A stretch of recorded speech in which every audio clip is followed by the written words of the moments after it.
یزید نے 60 ہجری میں 30 سال کی عمر میں مسند خلافت سنبھالی تو مدینے کے حاکم کو خط لکھا کہ مدینہ میں موجود صحابہ کرام لوگوں سے میری بیعت لو، خاص کر حضرت حسین، حضرت عبداللہ بن عمر، حضرت عبد الرحمن بن ابوبکر اور حضرت عبداللہ بن زبیر سے۔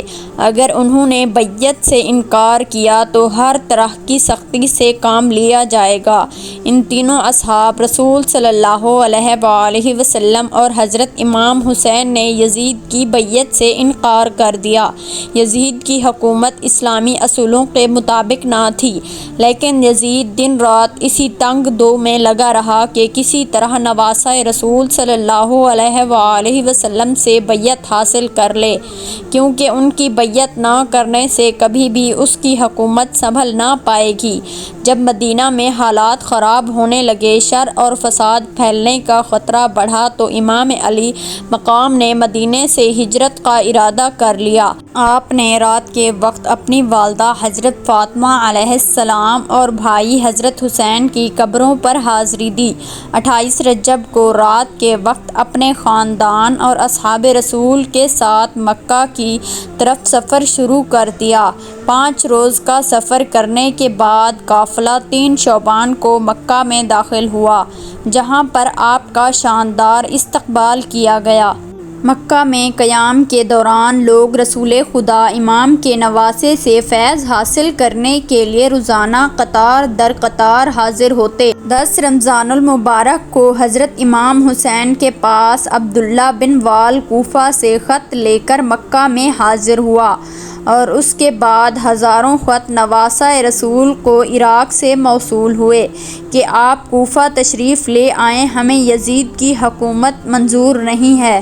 آپ نے اپنے چچا زاد بھائی حضرت مسلم بن عقیل کو اپنا سفیر بنا کر عراق روانہ کیا کہ وہاں کے حالات کا جائزہ لیں۔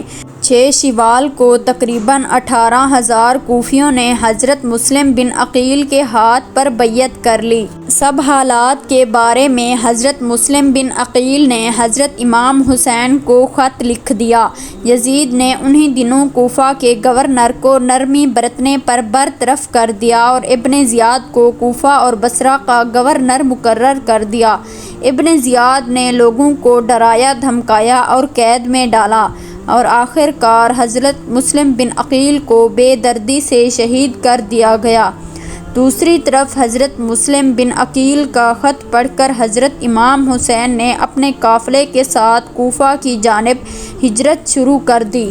عبداللہ ابن زیاد کو جب جگر گوشہ رسول کی کوفہ کی جانب روانگی کا علم ہوا تو اس نے حسین بن تمیم کو 4,000 کا لشکر دے کر قادسیہ کی جانب روانہ کیا کہ ان علاقوں کی سخت نگرانی کی جائے تاکہ ان علاقوں سے آمد و رفت کرنے والے افراد کی نقل و حرکت سے آگاہی حاصل کر سکے۔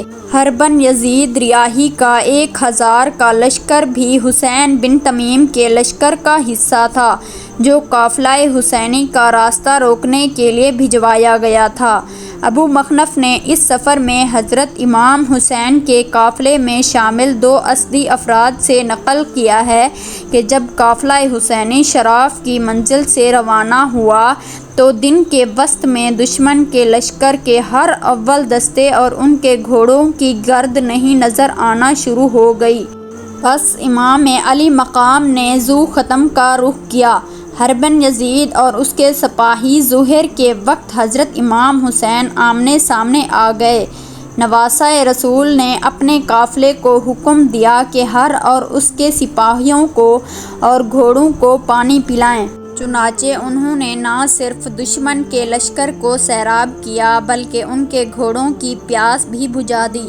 حرباً یزید نے کہا کہ مجھے ان خطوط مرسلات کا کوئی علم نہیں ہے جن کی طرف آپ نے اشارہ کیا، اور مزید کہا ہم ان خطوط کے لکھنے والوں میں سے نہیں تھے، ہمیں حکم ہے کہ آپ کا سامنا کرتے ہی آپ کو ابن زیاد کے پاس لے جائیں۔ یزید نے مزید کہا کہ میں آپ کے ساتھ جنگ جدل پر مأمور نہیں ہوں، لیکن مجھے حکم ہے کہ آپ سے جدا نہ ہوں حتیٰ کہ آپ کو کوفہ لے جاؤں، بس اگر آپ میرے ساتھ آنے سے اجتناب کرتے ہیں تو ایسے راستے پر چلیں جو کوفہ کی طرف جا رہا ہو، نہ ہی مدینہ کی طرف، بتا کہ میں ایک خطوط عبید اللہ بن زیاد کے لیے روانہ کروں۔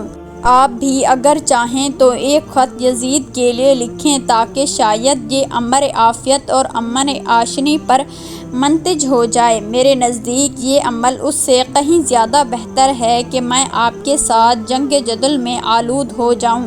چنانچہ امام حسین کا قافلہ چلتا رہا اور ساتھ ساتھ ہر کا لشکر بھی رواں دواں رہا کہ 2 محرم الحرام سن 61 ہجری بروز جمعرات حضرت امام حسین کا قافلہ کربلا میں پہنچ گیا۔ جب نواسہ رسول ٹیم کو بتایا گیا کہ اس جگہ کا نام کربلا ہے تو آپ فرمانے لگے، بے شک یہی رنج اور بلا کا مقام ہے، فیصلہ کن گھڑی آ پہنچی ہے۔ امام علی مقام رضی اللہ تعالیٰ عنہ تنہا لڑتے رہے۔ دشمنوں نے آپ رضی اللہ تعالیٰ عنہ کو چاروں طرف سے گھیر لیا تھا۔ آپ رضی اللہ تعالیٰ عنہ برابر مقابلہ کرتے رہے، لیکن بالآخر زخموں سے چور چور ہو کر گھوڑے سے گر گئے۔ حضرت امام حسین رضی اللہ تعالیٰ عنہ نے گر کر نماز عصر ادا کرتے ہوئے سجدہ عطا فرمایا۔ یہ سجدہ وہ سجدہ تھا جس نے اسلام کو دوبارہ جلا بخشی۔ شمر ذی الجوشن نے جب حضرت امام حسین رضی اللہ تعالیٰ عنہ کو سجدے میں دیکھا تو اسی حالت میں اس بدبخت نے آپ رضی اللہ تعالیٰ عنہ کا سر تن سے جدا کر دیا۔ یہ سجدہ اس بات کی طرف اشارہ تھا کہ معبود بس ایک ہے، اللہ تعالیٰ کے سوا باقی سب خدا کے دعوے جھوٹے ہیں۔ اس ایک سجدے نے ظاہری اور باطنی تمام بتوں کو پاش پاش کر دیا تھا۔ اقتدار کے بت نے یزید اور یزیدیوں کو اندھا کر دیا تھا۔ امام حسین رضی اللہ تعالیٰ عنہ شہید کر دیے گئے۔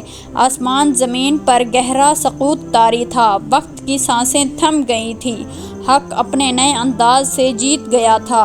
امام حسین رضی اللہ تعالیٰ عنہ اپنے مقصد کو پا گئے، لیکن حضرت حسین نے یزید کے ہاتھ میں ہاتھ نہ دیا۔ رسول پاک صلی اللہ علیہ وآلہ وسلم کے نواسے حضرت امام حسین رضی اللہ تعالیٰ عنہ جیت گئے اور یزید کو شکست فاش ہوئی اور اپنے مقصد میں ناکام نامراد ہوا، کیونکہ جنگ جیتنا وہی ہے جو اپنے مقصد کو پالے۔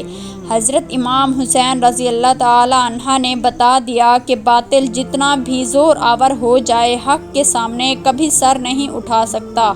عجیب جنگ تھی جس میں ظالموں کی تلواروں کو توڑا گیا۔ حضرت امام حسین رضی اللہ تعالیٰ عنہ نے اپنے سوکھے گلے سے باطل کی تلوار کو توڑ کر رکھ دیا، حق کی آواز کو ہمیشہ کے لیے بلند کر دیا۔